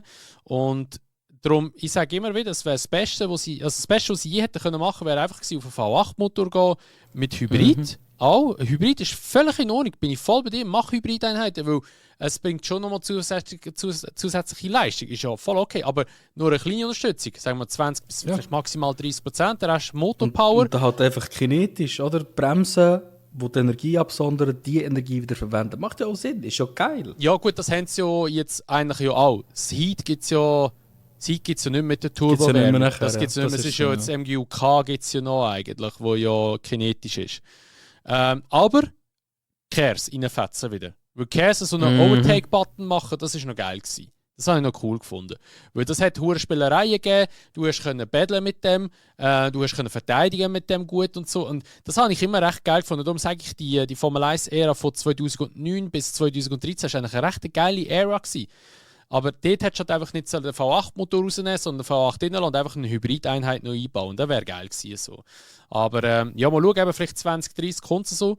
Weil eben das Auto an sich, das Konzept, kleiner, schmäler, leichter wieder, das ist tipptopp. Das entwickelt sich in eine Richtung, die auch gut ist, die auch für die Zuschauer spannender ist und für die Fahrer auch wesentlich geiler ist zum Fahren, als so einen hure schweren Brocken. Aber einfach der Motor. Das ist schade. Weil, wenn die Hybrideinheit kleiner machen, wird das Auto auch wieder leichter. Würdest du auch nochmal vielleicht so, sage ich jetzt mal, keine Ahnung, 5, 6, 7, vielleicht sogar auch 10 Kilo einsparen. Ich weiss nicht, wie viel das ist. Aber das würdest du auch nochmal ein bisschen einsparen.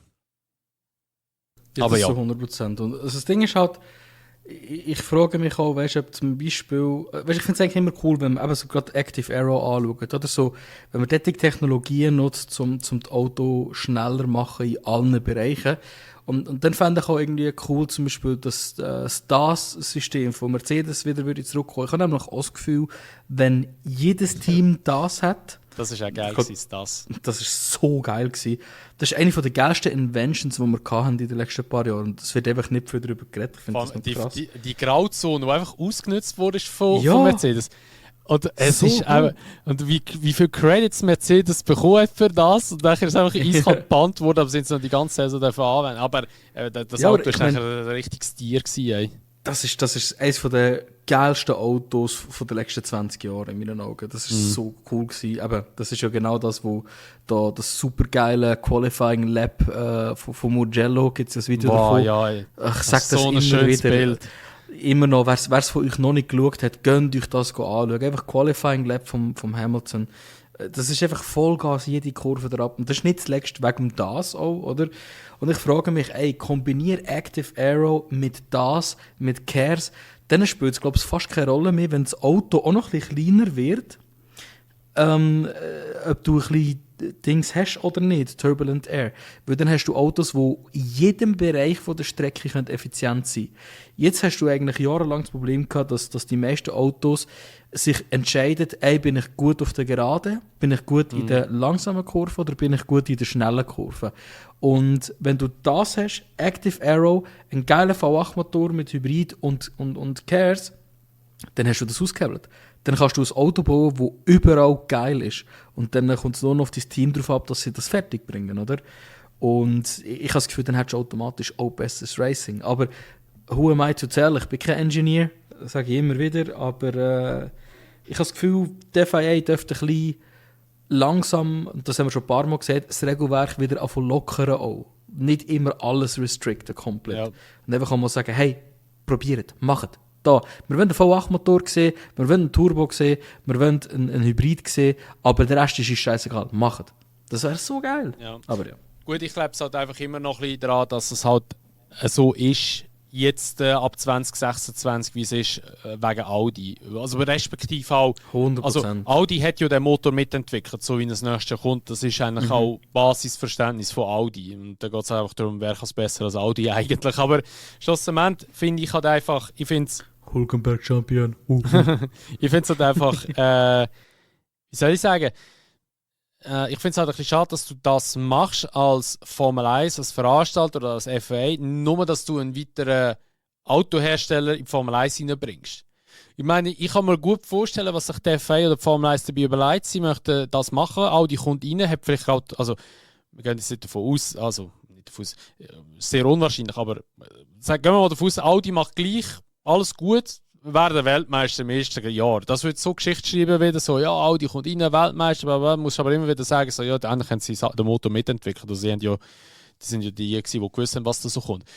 Aber ich finde das eben ein bisschen schade, dass die Formel 1 und der FIA die Hose runterlassen, um so Leute reinzuzahlen. Also jetzt auf, nicht falsch verstehen, jetzt das, weil sich alle denken so, oh geil. aber weißt du, was ich meine, oder? Es ist halt einfach, ich finde es ein bisschen schade, weil ich glaube einfach halt, wenn jetzt bei der Rallye zum Beispiel schaust, der Rallye fährt ja jetzt nicht mehr mit Hybrideinheiten, die haben sie rausgerührt. Weißt du, die gehen jetzt nur noch auf voll synthetisches Benzin und fetzen einfach Motoren drin rein. Und gut ist, aber die fahren nicht mit Hybrideinheiten um. Und darum finde ich das ein bisschen schade, dass die Formel 1 immer noch ein bisschen auf dem Hybrid hängen bleibt und alles drum und dran. Eben, klar, wie gesagt, wenn es ein V8-Hybrid ist, ist okay. Wenn die Batterieunterstützung da ist, ein bisschen, ist okay. Aber sie könnten es auch rein theoretisch rausschmeißen, weil ich meine, eben bei der Rallye machen sie ja bei der WRC jetzt. Ja, absolut. Und Rallye ist wirklich ein super Beispiel. Ey, look, ist gut und recht gewesen, hat man es probiert. Okay, na gut, Rallye ist schon noch mal ein bisschen anders und man muss auch sehen, dass natürlich einfach rein von der Energieübermittlung ein Elektromotor auf einem Schotter nicht ganz so geil ist wie auf einem Asphalt. Oder? Von dem her ist das sicher auch ein riesen Punkt, weil sehr viele Rallye sind halt auf Schnee, auf Schotter, auf was auch immer. Aber nicht zuletzt eben, ist die Entscheidung ganz bewusst gewesen. Nicht nur wegen jetzt dem Punkt, sondern halt auch einfach, ey, der Racing-Spaß, ein lauter Motor, es ist einfach geiler, oder? Und wieso macht FIA, die sind ja auch die Chefs von WRC, die haben das ja auch schon länger aufgenommen eigentlich. Wieso können sie das dort entscheiden und bei der Formel 1 nicht? Die Formel 1 ist ja anscheinend der Pinnacle of Motorsport. Und dasselbe gilt für mich auch für das andere Beispiel, der Porsche Supercup, wo schon seit Jahren mit Synthetic Fuels fährt. Und man hat keine Probleme damit. Es gibt keine grossen Geschichten, dass irgendwie die Motoren nicht gut haben oder weiss doch auch nicht was. Ich meine, sorry, jedes Formel 1-Team hat ein Öl- oder Lubricant-Fabrikant im Nacken, der ihnen hilft, das bestmögliche Benzin für ihr Auto zu machen und die bestmögliche Öl für ihre Autos zu verwenden. Also wieso sollten es diese riesen Firmen nicht schaffen, auch ein richtig gutes synthetisches Fuel zu machen? Egal wie fucking teuer das es nachher ist. Ey, du tust das halt einfach aus der Cost Cap rausnehmen. Formel 1 verdient sowieso genug Geld. Ja, da könnt ihr die so. auch etwas dran zahlen. Sorry, also, ja. Ja, ich verstehe es auch Synthetisches nicht. Fuel. Das ist für mich der einzige Weg zu gehen und dann wieder einen schönen V8, V12 hineinfetzen, was auch immer. Ja. Das wär wirklich ein Träumchen. Aber ja, jetzt sind wir hart abgedriftet. Es ist halt das passionate Thema Ja, von uns. Also vor allem eben so das Motorzeug alles und so, das ist halt auch schon etwas, was uns wirklich mega beschäftigt, alles, was uns mitreißt. Ja, jedenfalls eben, beide McLaren-Fahrer sind disqualifiziert worden, durch das sind eigentlich alle Fahrer eins vorgerutscht. Somit ist dann der George auf Platz 2 und der Kimi Antonelli ist auf Platz 3 gekommen. Der Leclerc auf Platz 4, Sainz 5, Hadjar 6, Hülkenberg 7 und Hamilton 8. Ocon und Berman hatten nachher Double Points für Haas geholt, noch mit 9 und 10. Genau. Dann nachher, nach dem Rennen hat es dann einen Tag, 2 später, hat es dann nachher auch wieder wilde Spekulationen gegeben. Es hat dann nachher so Gerüchte gegeben aus der Aston Martin Hütte raus, dass der Teamchef, der genau weiss, wie er heißt, danke dir, weil ich weiß es wieder nicht, dass der soll ersetzt werden durch einen neuen Teamchef, und im Raum innen sind gestanden der Christian Horner und dann nachher und dann nachher hat es noch den Andreas Seidel gegeben und auch noch den Mattia Binotto. Und ja, schlussendlich ist keiner von denen geworden. Surprise, surprise. Gestern ist veröffentlicht worden, der Adrian Newey, also der eigentlich seit Jahren Chassis respektive Aerodynamik entwickeln, wird einfach Teamchef von einem Formel-1-Team. Und ich finde das irgendwie. Auf einen Tag finde ich es geil und auf den anderen Tag denke ich mir einfach so, what the fuck? Das ist völlig crazy, weil ich habe ihn nie als Teamchef gesehen eigentlich, sondern er ist einfach immer der Big Brain hinter dem Teamchef gewesen, eigentlich. Absolut. Und jetzt ist er einfach, blöd gesagt, voll an der Macht. Und ich finde es, eben irgendwo durch finde ich es hure geil und irgendwo durch finde ich es ein bisschen komisch, aber ich glaube, ich finde es geil. Ich finde es wirklich geil. Und ich glaube, das könnte wirklich, also das meine ich wirklich ernst, ich glaube, das könnte wirklich gut kommen. Das Ding ist, ich habe das Gefühl, dass er, ich liebe ihn über alles, verstehe mich nicht falsch, er ist einer von meinen absolut favorite Personalities im ganzen Sport. Und ich weiss, dass wenn ihm einfach ein Stift und ein Blatt in die Finger drückst, er wirklich etwas zaubern kann, das Aston Martin vorbringen kann. Ich weiss nicht, ob eine Teamchefrolle wirklich das für ihn ist, weil ich sehe ihn einfach überhaupt nicht als Führungsperson. Er ist so ein introvertierter Ingenieur, der einfach hella intelligent ist und hella kreativ ist, aber ich sehe das überhaupt nicht, dass er jemandem auf den Grind holen kann, wenn er mal Scheiße gebaut hat. Das ist, was ich meine. Ich kann mir das so wie nicht vorstellen. So, wenn halt der Andy Cowlitz, der ist jetzt ja nicht dann, glaube ich, Chief Technical Officer oder so. Irgendwie so etwas, ja, voll, ja. Wenn jetzt der Scheiße baut, ich sehe irgendwie nicht, dass der Adrian Newey sagt, jetzt lieferst oder gehst. Ich glaube, der Adrian ist immer so, ja, du bitte schauen, dass du das nächste Mal ein bisschen besser machst. Und, also so stelle ich mir ihn vor. Das not smash my door. ja, genau, das kommt auf jeden Fall nicht von ihm. Ja, also von dem her, keine Ahnung. Ich sehe ihn nicht als Team Principal. I stand corrected, falls es nicht so ist voll okay. Ich wünsche mir allen Erfolg für ihn und auch für das Team, abgesehen davon, dass Stroll dahinter steht, liebe ich, oder finde ich übertrieben, aber finde ich Aston Martin eigentlich sehr ein cooles Team. Ja. Und vor allem auch die Leute, die in diesem Team sind. Oder das sind ja... Der Lawrence zum Beispiel, ja. Eben nicht. Eben überall, wo Stroll dahinter steht, geht es mir nicht. Aber all die Mechaniker, die sind wirklich schon lange dabei, etc. Sie haben sehr viele Leute von Mercedes, von Red Bull reingeholt, die wirklich coole Socken sind. Also ich würde es Aston Martin extrem gönnen. Ja. Und der Newey ist sicher kein schlechter Mann, um die Speerspitze zu sein von diesem Team. Würde ich jetzt definitiv unterschreiben. Ja. Nein, ich sehe es gleich, weil Aston ist halt einfach ein Team, wo, klar, es ist Geld rum, ist ja auch gut, ich gönne es, weil, ich meine, eben, wo Force India war und also wo Racing Point kam, ist es wieder gut gewesen, aber wo Force India war oder auch ein bisschen länger auch war, eben finanziell immer recht Mühe gehabt, haben sie sich doch jetzt sehr, sehr gut erholt und es ist Geld rum und ich wünsche schon auch Aston Martin, dass sie Erfolg haben, weil ich meine, die machen alles eben, dass sie den Erfolg können holen können. Sie investieren viel investieren, sie haben jetzt ein neues Headquarter gemacht, sie haben Windkanal, alles drum, da haben so viel Geld investiert und ich hoffe so, dass es endlich mal ein bisschen einen Erlös gibt dort, dass es mal ein bisschen etwas rauskommt dabei. So Leute, die halt wirklich so dem Sport stehen, sage ich jetzt mal, oder einfach wirklich alles gerne so zeigen, dass sie an der Spitze können sein bei diesem Sport. Denen mag ich es auch gönnen. Ich meine, Ferrari, ja, die machen auch etwas, aber es hat jetzt nicht so Hand und Fuß manchmal, muss man sagen. Aber ja, sie haben jetzt gut Geld ausgegeben für einen neuen Fahrer, der jetzt halt einfach auch nicht viel gebracht hat bis jetzt. Aber ja. Ja, weil sie nicht auf den neuen Fahrer hören. Sind wir ehrlich, Mann. Ja, aber sind wir ehrlich, wenn der Sainz drinnen geblieben wäre, Ferrari wäre das ja viel besser da. Bin ich ganz das zu 100%. Das zu 100%. Aber ich finde es einfach geil, wie der Sainz einfach gefühlt besser performt jetzt bei Williams als das ganze Ferrari-Team manchmal. Also, das ist einfach schon. Also, das hat schon einen Hauch von Karma, muss man ganz ehrlich sagen. Hat schon einen Hauch von Karma. Und das finde ich aber auch verdient. Da sieht man halt da einfach, dass der Vowles, trotzdem, dass er erst so kurze Zeit Team Principal ist einfach einer der besten, wenn nicht sogar der beste Team Principal momentan auf dem Grid. Also, ja, was der mit Williams macht, ist extrem gut. Und Williams, muss man halt wirklich auch gestehen, haben eines der besten Fahrer-Lineups von allen. Also Albon und Sainz ist extrem gut.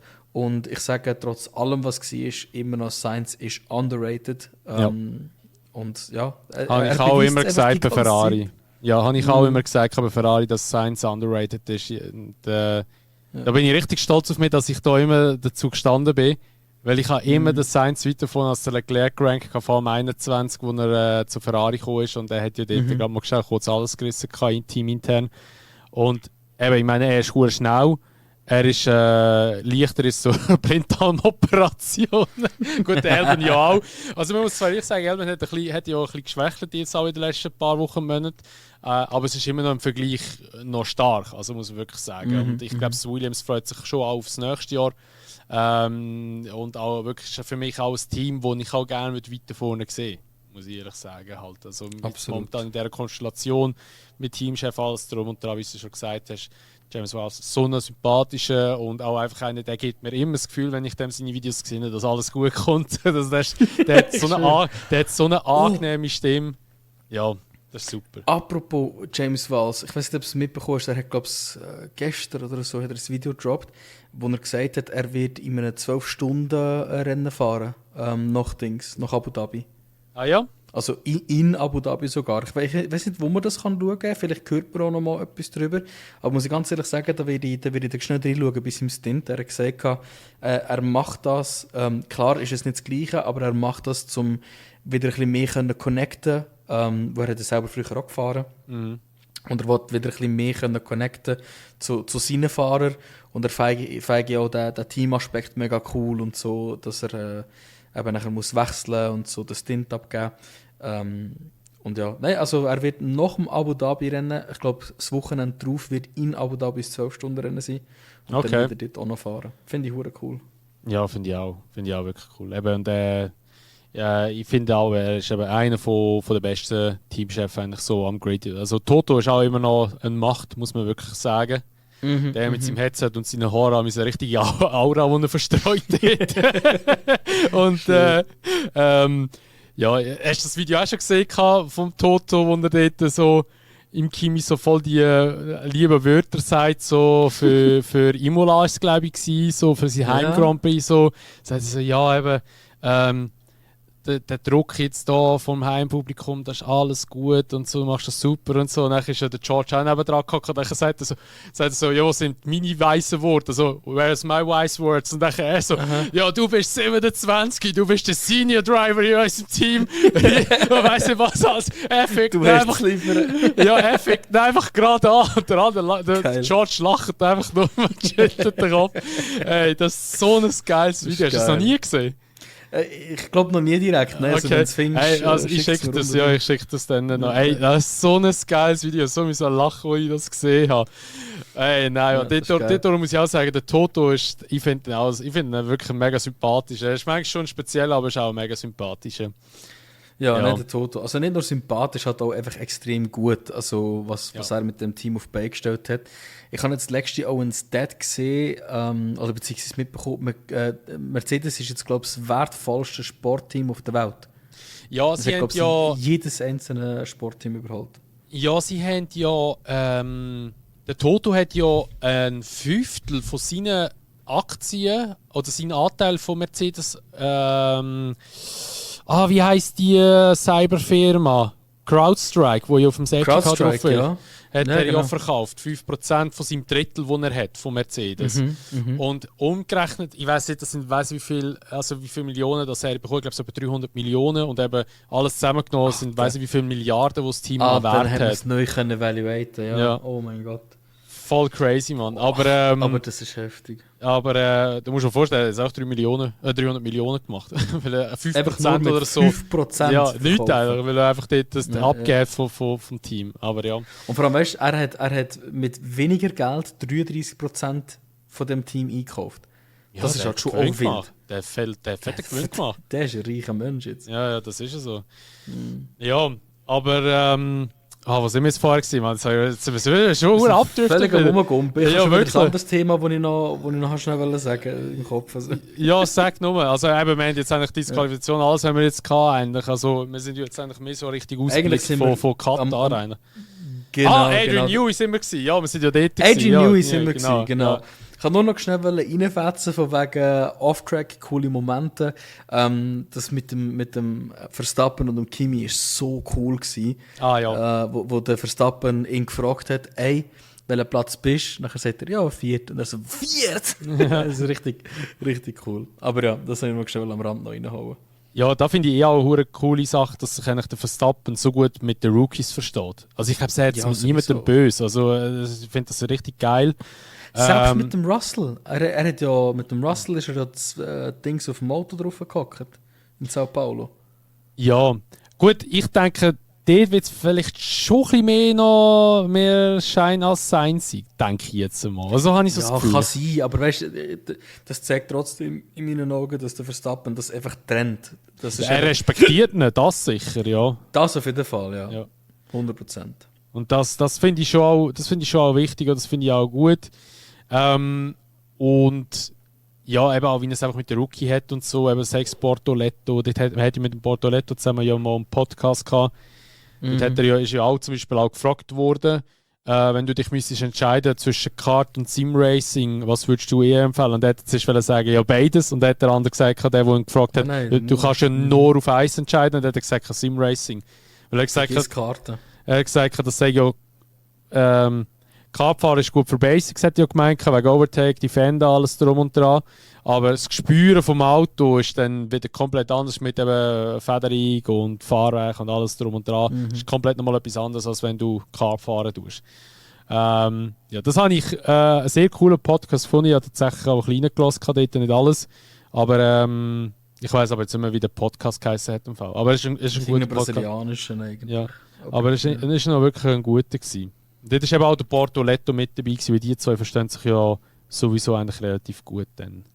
Genau. Ja, die haben, glaube ich, so viel zusammen Sim-Raced, wenn es mich nicht täuscht, schon bevor der Bortoletto überhaupt in die Formel 1 kam. Es gibt auch ein geiles Video, wo der Bortoletto, wobei das, glaube ich, zum Norris, wo er das sagt, wenn er sagt, I see you in 5 years oder irgend so etwas.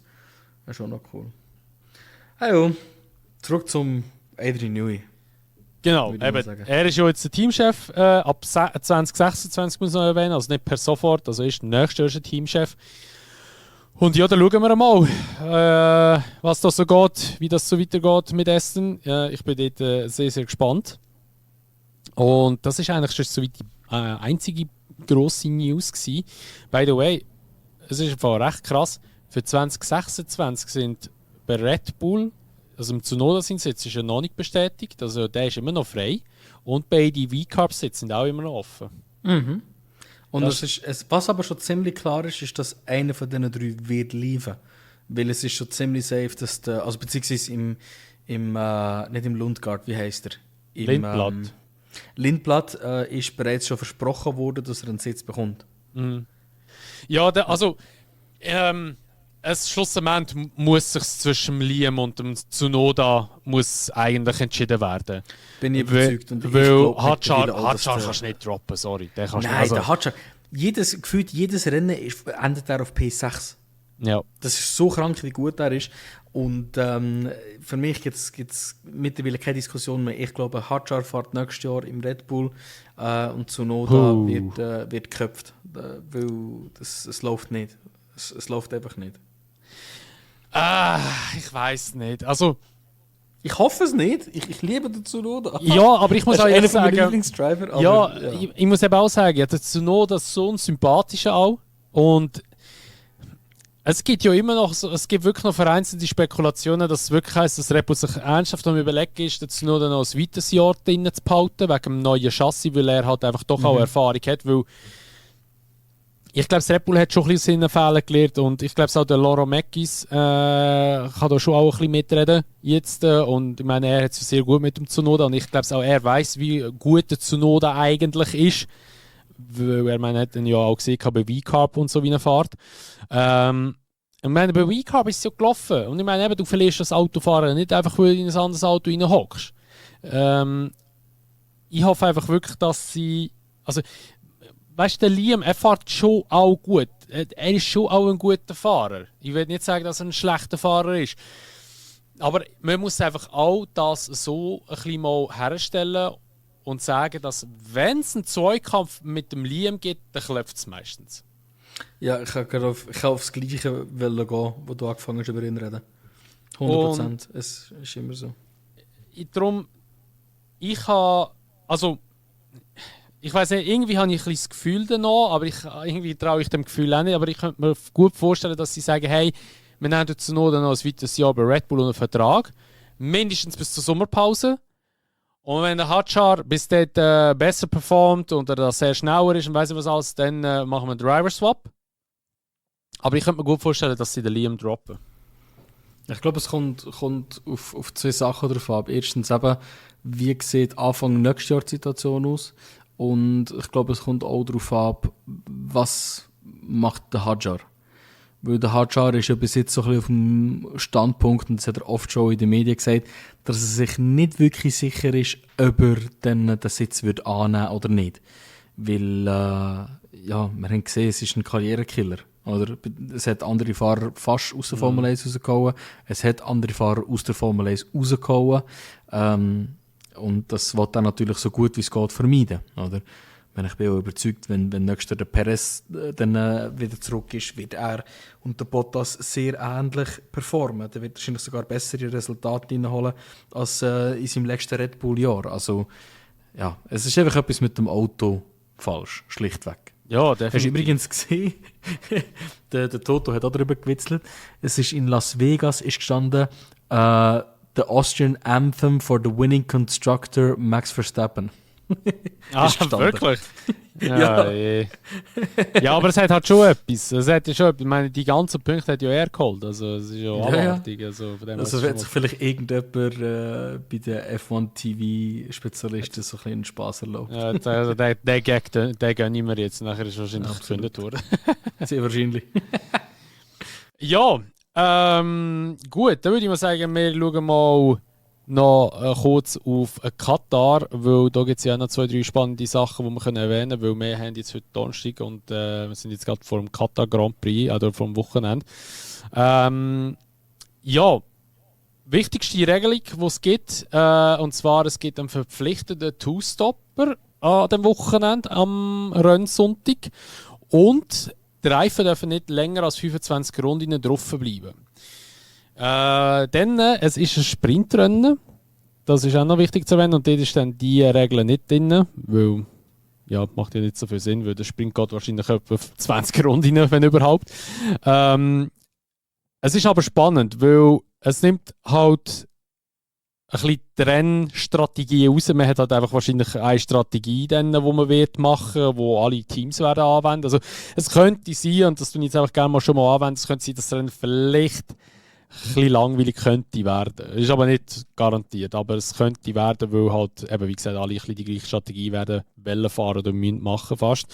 Wir haben es vorher schon ein bisschen angesprochen untereinander, der Gebung die, dass ich finde einfach, das wird wahrscheinlich für McLaren wird es ein bisschen schwieriger werden, weil McLaren eben hinten raus mit den Reifen immer relativ stark wurde. Wo die anderen Reifen von den anderen Teams extrem abgebaut hat, ist der Reifen von McLaren noch stark gewesen und darum sind sie immer so schnell gewesen. Und das gibt es wie jetzt nicht. Also die haben eigentlich 25 Runden, wo sie eigentlich immer voll im Push sein und den Reifen wirklich ein bisschen dran nehmen. Und sie müssen eigentlich nur schauen, dass sie nicht überfahren oder nicht überhitzen. Und das gibt natürlich die Möglichkeit, in einem Max oder halt auch einfach anderen Teams da ein bisschen mehr mitzumischen. Für die WM natürlich ist es spannend, für McLaren selber ist es ein bisschen scheiße oder halt einfach ein bisschen, so sage ich, ein bisschen, ja, ein bisschen Dreck am Stecken für das Wochenende. Weil eigentlich, McLaren hat ja schon gesagt, ja, Katar ist eine Strecke, die für uns ist, die liegt uns, das ist eine gute Strecke und sie haben ja eh sehr schnelles Auto und darum, McLaren ist sicher ein Team, wo man muss damit rechnen muss, dass sie vorne werden mitfahren, aber halt eben auch ein Max Verstappen dürfen wir wieder nicht abschreiben für das kommende Wochenende. Ja, definitiv nicht. Eben, also ich sehe grundsätzlich schon eigentlich den McLaren im Vorteil, respektive Katar ist halt einfach genau so eine Strecke, wo im McLaren sollte liegen. Aber wie du halt auch sagst, sie können natürlich den Vorteil, den sie durchs Reifenflüstern haben, nicht ausnutzen.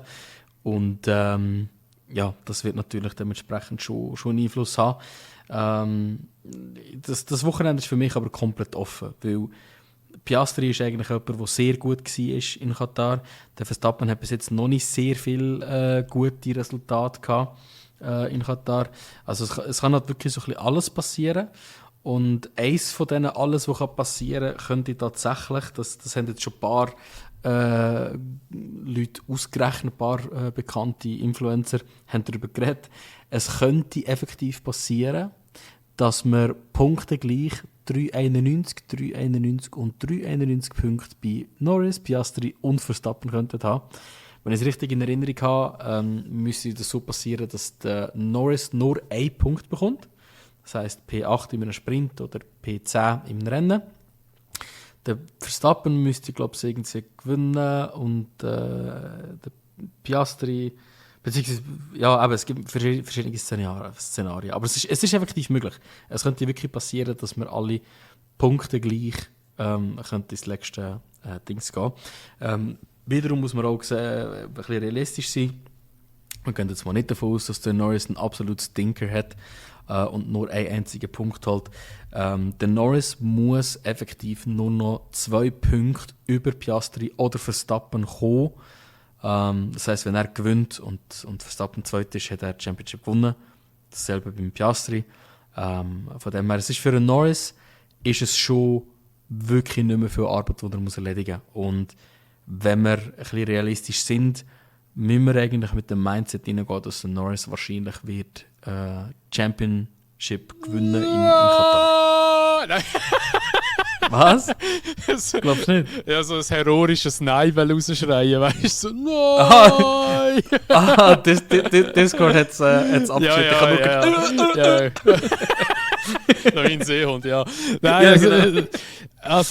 Ich sage auch eben, also es muss viel Scheiße laufen bei McLaren, respektive vom Norris, dass er die Championship nicht gewinnt. Also, ich wünsche mir wirklich, ja, der Gabo weiss jetzt ein bisschen mehr Background-Story als ihr, aber ich wünsche mir persönlich wirklich, dass es dass die WM ist in Abu Dhabi entschieden wird. Das wäre einfach viel, viel spannender, das wäre viel, viel geiler wieder zum Zuschauen. Ich weiss so, wie ich nervös war auf das scheiß Rennen 21 mit Hamilton und Max, das war so geil gewesen. Haben wir das nicht live zusammen Das haben wir live geschaut, ja, dort haben wir auch nochmal geschraubt. Dort habe ich mir die Seele abgeschraubt, ja. Ich habe gerannt dann. Aber das Rennen war auch hure spannend gewesen, man. Der Perez, Ja. was der alles gerissen hat noch, man. Also dort ist auch, der hat wirklich einen halben WM-Titel, hat auch der Perez dort der geholt. Minister of Defense Ja. of Mexico. Nein, aber eben, wie gesagt, also ich denke, das Wochenende wird es Norris holen. Also eben, wie gesagt, es müsste viel passieren, dass der das verkackt. Der Max hat natürlich immer noch nach wie vor den Vorteil, dass er einen ganzen Motor, alle haben einen ganzen Motor, aber halt einen neuen Motor drin hat, wo noch nicht so viel runtergefahren ist. Das ist natürlich schon sein Vorteil, er kann halt ein bisschen mehr Leistung abrufen. Aber ja, ich weiß nicht. Ich wünschte mir persönlich, dass es bis auf Abu Dhabi geht, aber die Realität wird wahrscheinlich nicht so sein. Hast du gesehen, was Red Bull an ihr Auto hergeklebt hat, wo sie es zusammengebaut haben in der Werkstatt in Katar? Nein. Haben so eine, was ist das, bei A4 würde ich sagen, Zettel ausgedruckt, wo drauf steht, it's the same as last week. So Geil. dass sie keine Updates gebracht haben. Das ist so geil. Finde ich aber super. Ich bin übrigens gerade noch, oder mein ChatGPT ist gerade noch am Ausrechnen, wenn jetzt der Verstappen würde gewinnen und der Norris P2, das ist für mich so ein bisschen auch eines der absolut likely Szenarios, dann müsste in Abu Dhabi Maximaler Swing. Immer noch 16 Punkte für Norris. Also wenn ich es richtig sehe, müsste Norris dann noch 16 Punkte holen. Ah nein, hey, ich weiß nicht, ob das bei dir ChatGPT auch macht, aber ChatGPT rechnet bei mir immer noch den Punkt für die schnellste Runde mit. Ich muss ihm immer wieder sagen, dass die Regel nicht mehr zählt. Okay. Aber dementsprechend wären es wahrscheinlich 17 Punkte, wo der Norris noch müsste holen in Abu Dhabi. Und auch das, sind wir ehrlich, ist absolut realistisch, wenn es jetzt umgekehrt würde passieren. Ja, also eben, die Karte liegt immer noch bei ihm. Also eben, ich meine, da müsste er wirklich viel vergamen oder viel verkacken, dass er jetzt da nicht mehr Championship wird holen. Ja, auf einen Teil finde ich es irgendwie schade, weil eben der Piastri hat die ganze Season eigentlich so dominiert, ist so gut gefahren und irgendwie einfach am Schluss geht er so ab und ja, der Norris fährt halt auch auf seinem guten Niveau weiter. Aber ja, so ist halt manchmal Motorsport. Der Repost habe ich gleich gefühlt, wo der Piastri gemacht hat. Es wird wahrscheinlich auch ein bisschen etwas Wahres dran sein. Und ja, jetzt sind wir gespannt auf Katar. Ist, wie gesagt, jetzt wieder ein Nachtrennen dort, respektive, falls ihr gerade Zeit möchtet wissen, wenn da alles losgeht, weil ich es nämlich gerade auf dem Schirm. Das erste Training ist um 2:30 am Freitag, das zweite, es ist ein Sprint Qualifying, dann ist um 6:30 oben. Dann nachher am Samstag am 3 haben wir den Sprint. Und dann das Qualifying ist am 7 oben und das Rennen ist dann am 5 oben am Sonntag. Endlich wieder am Oberrennen. Oberrennen, ja genau. Ja, schauen wir mal, was passiert. Ich freue mich sehr darauf. Irgendwie finde ich schade, auch, dass die WM jetzt vorbeigeht, weil ich denke so, oder ich würde es gleich noch gerne sehen, wie der Max mal weiter so auffällt, weil einerseits der Meme zu lieb, weil die Memes sind auch geil von Max die ganze Zeit, die kommen. Und andererseits auch natürlich, weil es sehr spannend ist, so, aber eben irgendwann geht das auch zu Ende. Wir müssen ja Gott sei Dank, also für uns ist es ja gut, wir müssen nicht lange warten, bis es wieder losgeht, weil Ende Januar sind ja schon die ersten Wintertests mit sagen, 26. Also in 2 Monaten geht es schon wieder los. Aber das ist ja noch ausgeschlossen von den Medien und alles. Das ist Ja, wirklich interne Tests, das ist ja so lächerlich wieder. Die richtigen Wintertests in Bahrain gehen ja dann nachher Mitte Februar los. Ja, aber es geht definitiv früher los wieder alles und ich freue mich drauf. Und ja, mal schauen, was jetzt die nächsten 2 Wochen noch passiert, respektive diese Woche und nächste Wochenende. Dann ist ja fertig. Und ja, ich glaube, sonst haben wir alles angesprochen jetzt, oder? Oder müssen wir noch irgendetwas erwähnen? Okay, gut, das klingt so, als wäre alles. Dann würde ich mal sagen, was es war mit der heutigen Episode vom Unsafe Release. Wir bedanken uns wieder recht herzlich, dass ihr die ganze Episode hoffentlich angelassen habt. Und falls ihr jetzt das gelassen habt zum Einschlafen, wünschen wir euch eine gute Nacht. Und den anderen wünschen wir natürlich ein schönes Tag und dann können wir uns wieder in der nächsten Episode vom Unsafe Release.